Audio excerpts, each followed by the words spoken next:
둥둥 수요 특강 달을 가리키다. 매주 수요일 코너입니다. 달을 가리키다. 성현들은 달을 가리키고 있지만 우리는 그 손가락만 보고 있지 않은지 돌아보는 시간인데요. 종교의 문자나 상징이 아니라 그것이 가리키고 있는 종교에 참된 가치에 대해 생각해보는 시간입니다. 종교의 존재 이유는 첫째도 평화, 둘째도 평화가 아닐까요? 하지만 인류 역사를 돌이켜보면 종교가 평화에 기여한 면도 많지만 종교가 전쟁을 일으키고 개입하고 방조해온 역사도 찾아볼 수 있습니다. 지난 금요일 아시아 종교평화학회와 불교평론이 전쟁과 평화 그리고 종교라는 주제로 공동 학술 대회를 열었는데요. 종교가 평화에 기여한 측면, 반대로 전쟁을 일으키고 방조한 측면 모두를 성찰해 볼 수 있는 시간이었습니다. 자세한 이야기 아시아 종교평화학회 부회장이신 이찬수 교수님과 나눠보겠습니다. 교수님 안녕하세요. 예, 안녕하세요. 네, 반갑습니다. 네, 오랜만입니다. 예, 아시아 종교평화학회가 불교평론과 함께 공동 학술 대회를 열었는데요. 전쟁과 평화 그리고 종교라는 주제였습니다. 자세히 소개해 주시겠습니까? 네, 저는 현재 아시아 종교평화학회 부회장이고요. 또 불교평론에 이런저런 이유로 참여를 하고 참석하고 있기도 한데요. 그 종교가 그 교리 이야기나 사상 이야기만 하지 말고 현실을 좀 돌아봐야 되지 않겠나. 종교인이 이렇게 많은데 전쟁이 벌어지는 이유는 도대체 뭔가 좀 실상을 파악해보자. 그런 얘기를 사전했어요. 네. 그래서 이제 두 기관이 함께 학술회의를 해서 문제의식을 좀 확산시켜보자는 거였죠. 그래서 한 7가지 주제로 나눠서요. 제가 전쟁이 왜 일어났는지, 종교가 여기 어떻게 개입하는지를 총론 차원에서, 평화 이론 차원에서 한번 살펴봤고요. 또 가톨릭과 개신교가 30년 동안 과거에 전쟁을 했었는데, 그런 그 문제, 또 십자군 전쟁 문제, 6.25 전쟁 당시 특히 한국 그리스도교가 어떻게 거기 기여했는지의 문제, 미얀마에서 로힝야 난민이 발생하고 있는데 미얀마 불교가 어떻게 그곳에 개입하는지 그런 문제들을 쭉 다뤘어요. 네, 네. 자, 이날 있었던 이야기 좀 간략하게 좀 들어볼 텐데요. 예. 그 종교의 존재 이유는 평화라고 볼 수 있겠죠. 물론입니다. 네, 네. 각 종교의 교리나 사상이 목적하는 바도 결국 평화로 또 가야 할 텐데요. 예. 그런데 오히려 전쟁을 일으키고 개입하고 방조해온 역사를 찾아볼 수 있습니다. 그 몇 가지 사례를 좀 소개해 주시겠어요? 조금 아까도 잠깐 말씀드렸고 또 여러 번 반복해도 지나치지 않습니다만 이스라엘 팔레스타인 분쟁, 특히 이제 팔레스타인 내 가자 지구의 하마스 무장 정당인 하마스와의 전쟁 이런 것들은 기본적으로 종교가 밑에 깔려 있는 거잖아요. 근데 이제 문제는 종교가 우리가 막연하게 종교 그러지만 종교의 실 속으로 들어가면 종교인이 있는 거잖아요. 네. 종교 사람은 또 그 사회 속에서 살고 있고 사회, 정치, 경제 도로 연결되어서 살다 보니 종교인이라고 하더라도 그 사회적 관심사 혹은 민족적 관심사에 영향을 안 받을 수 없죠. 그러다 보니까 종교인이 민족이나 집단이나 국가적 이해관계에 연루되고 그것이 전쟁이 우리에게 유리하다고 생각하면 전쟁을 지지하는 일들이 계속 벌어지는 것이 세계 역사의 핵심이기도 하죠. 네, 네. 가톨릭과 개신교가 30년 동안 전쟁을 한 역사도 있는데요. 개신교의 어떤 종파가 옳으냐 아니냐 이런 문제를 가지고 또는 그 군주가 특정 종교인이 되었는데 군주 휘하의 백성들이 어떤 종교를 따라야 하는지 이런 것에 대한 의견 불일치 때문에 전쟁을 오래 했어요. 네. 참 희한한 일이죠. 예, 예. 메시지나 가르침은 전쟁은커녕 정말 이웃사랑을 가르치고 대자 대비, 동체 대비 이런 것을 가르침에도 불구하고 현실에서는 이해관계에 얽혀서 그 메시지마저 자기중심적으로 해석한 일들이 다반사라서요. 이루 말할 수 없을 정도죠. 네. 종교인이라면 참 그러한 역사를 잘 살펴봐야 될 것 같습니다. 자, 그럼에도 반대로 우리 종교인들이 온 몸을 다해서 전쟁을 막기 위해 나섰던 역사도 찾아볼 수 있겠죠? 물론입니다. 이번 학술대회에서는 그 문제는 잘 안 다루고 종교가 전쟁에 개입한 예들을 주로 다뤘는데 사실 그럼에도 불구하고 지금 러시아 우크라이나 전쟁하고 있잖아요. 네. 러시아도 정교회가 거의 국교나 다름없는 수준으로 정교회 신자가 많고 우크라이나도 그 정교회 국가예요. 같은 종교 전통이란 말이에요. 예. 그런데도 전쟁을 하는데 특히 러시아의 모스크바 총대주교인 키릴 같은 분이 푸틴 정권과 관계가 긴밀해요. 그래서 이 서방과의 전쟁, 유럽이나 미국과의 전쟁, 그 우크라이나가 자꾸 유럽과 미국에 가까이 가려고 하는 것에 반대해서 전쟁을 하면서 이거 서방의 타락에 맞서는 성스러운 투쟁이다. 그렇게 규정하면서 지지해요. 그러니까 총대주교가 전쟁을 지지하는 거죠. 예. 그런데 그거에 반발해서 굉장히 많은 러시아 정교회 성직자들이 전쟁 반대하는 탄원서에 서명하기도 했어요. 살인하지 말라는 10계명도 있는데 전쟁이 웬 말이냐 라면서 전쟁을 비판하기도 하고 또 일부 성직자들도 이 전쟁의 부도덕성을 비판하기도 했어요. 그러면서 전쟁을 지지한 키릴 총대주교를 비판하기도 하고 예. 그래서 많은 사람들이 오히려 정교회를 떠나서 다른 교단으로 옮겨가기도 하고 온라인에서도 전쟁 비판하는 일들이 많이 있어요. 예, 예. 문제는 이들은 대부분 권력자가 아니라 권력 외부에 있는 소수자라는 거죠. 그러니까 이제 명령을 내리는 권력과 가까운 곳일수록 이해관계나 자기중심적 해석에 매여서 전쟁을 지지한 것이 그래서 전쟁이 끝나지 않고 있는 것이 현실인 거죠. 참 안타깝고 답답한 노릇입니다. 네. 그래도 러시아의 네. 그 정교회, 우리 종교인들이 용기 있게 목소리를 냈던 일이 있었군요. 예. 저 이스라엘에서도 그렇습니다. 이스라엘도 지금 그 반전을 맺히는 목소리들이 많아요. 네. 그렇죠. 지금 그렇지만 미약하죠. 예. 그 일본 학술 발표에서 일본 태평양 전쟁 당시 일본 불교계가 그 천황제에 기반의 일본 군국주의를 적극 지지한 사례들도 다뤘는데요. 그런데 그때도 개인적으로는 반전 운동한 사람들이 많아요. 네. 불자도 그렇고 기독교인도 그렇고. 그러나 개인 단위였다 보니 목소리는 미약했죠. 네.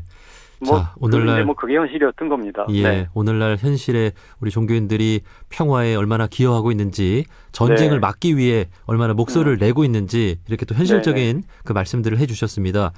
그렇다면 우리나라의 경우도 좀 이렇게 돌아봐야 될 것 같습니다. 6.25 한국 전쟁이 발발하고 또 남북 분단이 된 지 이제 80년이 됐는데요. 그동안 우리 한국의 종교인들은 용기 있게 평화를 위해 좀 나섰을까요? 참 이것도 아이러니입니다. 그 역시 개인이나 소규모 차원에서 반전운동 한 경우들도 많죠.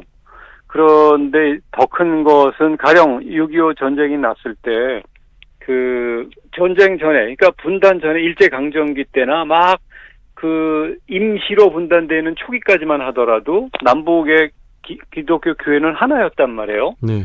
그래서 같은 신앙생활 하던 사람들이 전쟁이 막상 이제 사실상 분단이 되고 전쟁이 벌어지니까 서로 저주하는 일로 이어졌어요. 네. 그래서 남쪽의 기독교인은 거룩한 전쟁, 정전이라 그러면서 6.25 전쟁을 지지했고 북한의 기독교인은 한국의 기독교가 미국 제국주의의 포로가 되었고 마치 예수를 배반했던 유다의 하수인이 되었다.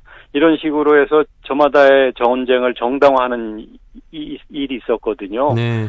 그럼에도 불구하고 전쟁을 반대한 목소리도 물론 있었지만 역시 전쟁은 정권이 권력자가 벌이다 보니까 그 작은 개인들의 목소리는 권력에 묻혀버리고 한국 전쟁은 20세기 아주 가장 불행한 역사로 남게 된 것이 현실이죠. 네. 참 같은 교회였는데 분단되고 나서 서로 저주하는 이 아이러니라는 게 황당한 일입니다. 예.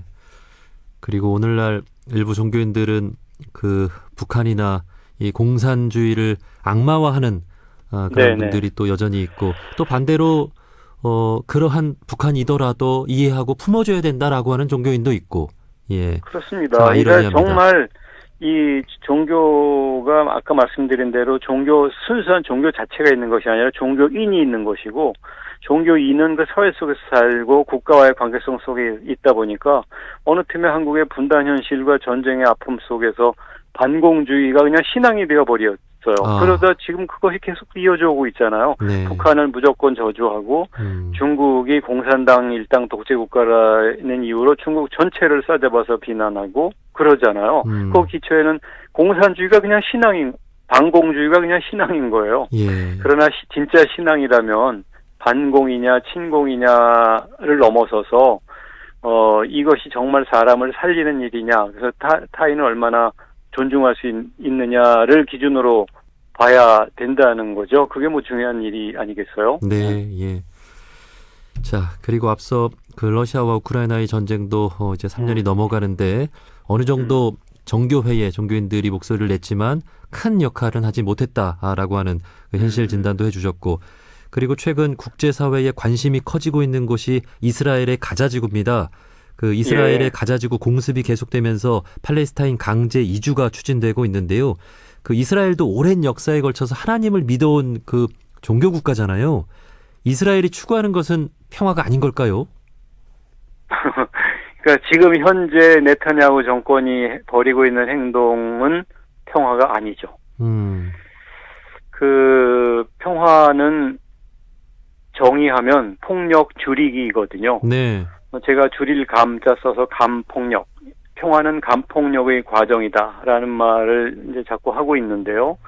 그런데 그 폭력이라는 것은 누군가 큰 힘이 작은 힘에게 원치 않는 피해를 주는 현상이에요.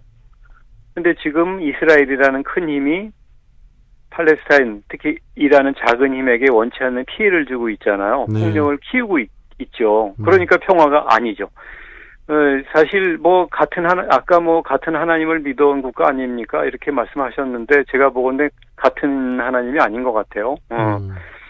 저마다 자기 민족의 역사와 함께해서 자기 민족을 유리하게 하는데 작동하는 신이냐, 자기 민족에 불리한 신이냐, 이런 식으로 기준을 나누는 것이 현실이었으니까요. 예. 신을 믿는다는 것도 자기에게 유리하게 작동하고 있습니다. 그 신을 이용해서 전쟁을 부추기는 사례가 실제로 더 많죠. 참 안타까운 일인데요. 세계의 종교인이 그렇게 많다고 해도 세계는 더 부정적 현실, 제가 거대한 부정성 이라는 말을 가끔 쓰기도 합니다만 빅 네거티비티죠. 부정성이 점점 커져가고 있어요. 네. 그렇다면 지금까지 종교가 정말 종교인가? 그거 다시 돌아봐야 될 것 같아요. 예. 종교는 사랑, 자비, 평화, 생명 이런 걸 말한다고 하지만 거꾸로 전쟁, 무자비, 폭력 이런 커지고 있는 것이 현실이니까 그렇다면 정말 종교인이니까 평화를 실천한다가 아니라 폭력을 줄이려고 노력하는 사람이 종교인이고 생명을 살리려고 노력하는 사람이 종교인이고 전쟁을 멈추려고 노력하는 사람이 종교인이고 이런 식으로 주어와 수어를 바꿔서 봐야 되겠다 하는 생각이 많이 듭니다. 네. 이 방송을 또 많은 종교인들이 듣고 계실 줄 압니다. 우리는 과연 자기들만의 어떤 그 신을 믿고 있는 건 아닌가, 어떤 이기적인 신앙을 하고 있는 건 아닌가 좀 돌아봐야 되겠습니다. 그렇습니다. 자, 오늘 교수님과 함께 우리 종교인들이 전쟁을 막아낸 역사, 또 반대로 전쟁을 일으키고 개입하고 방지해온 역사, 이렇게 둘 다를 살펴봤습니다. 그러면 이제 앞으로 우리 종교인들이 세계 평화를 일구어가고 조금이라도 좀 기여하기 위해서 어떤 점을 명심해야 할지, 또 어떤 역할을 할 수 있을지 좀 한 말씀 해주시죠. 네. 사람이 사는 곳에 갈등이 없어 본 적이 없습니다. 앞으로도 갈등은 지속될 거예요. 근데 전쟁이라는 것은 역시 작은 갈등에서 시작되거든요. 갈등은 이해 정도가 다르고 이해관계가 다른 데서 벌어진 일이잖아요. 네. 그럴 때 이 갈등의 원인이 타자에게 있는가 나에게는 없는가, 그러니까 타자에게만 있나 나에게는 없나, 이런 걸 함께 생각을 해봐야 되죠. 예. 그 함께 생각하는 것이 거창하게 얘기하면 이웃사랑이랄까 자비랄까 동체 대비 원불교의 인륜을 한 가족 같은 이런 것의 출발점이죠. 네. 그런 차원에서 나는 원인을 어떤 식으로 제공했는지도 같이 보아야 하고, 그런 자기 반성 속에서 자기 반성을 할 때 갈등이 완화되겠죠. 그러면 전쟁으로까지는 가지 않는 겁니다. 예. 이 갈등이 타자는 기회에 온라인 매체를 타고 확장되고 과대평가되면서 집단적 갈등으로 이어지는 경우가 참 대다수거든요. 네. 인류 역사 전쟁을 보면 다 그랬어요. 그래서 이 애당초 작은 갈등을 확산시키지 않고 축소시키는 노력을 교회든 어디든 종교 현장에서 그런 훈련을 해나가는 일이 정말 신앙 아닐까 싶습니다. 예. 갈등이 생길 때 나부터 돌아보자는 말씀. 예. 함께, 그렇죠. 예. 아주 직시해야 되는 거. 나는 그 원인을 제공한 것이 없나? 이런 차원에서. 예. 그렇게 될 때 갈등을 줄여나갈 수 있는 역할을 우리 종교인들이 더 좀 할 수 있을 것 같습니다. 그렇습니다. 여기까지 말씀 듣겠습니다. 아시아 종교평화학회 부회장이신 이찬수 교수님과 말씀 나눠봤습니다. 교수님, 오늘 말씀 고맙습니다. 네, 고맙습니다.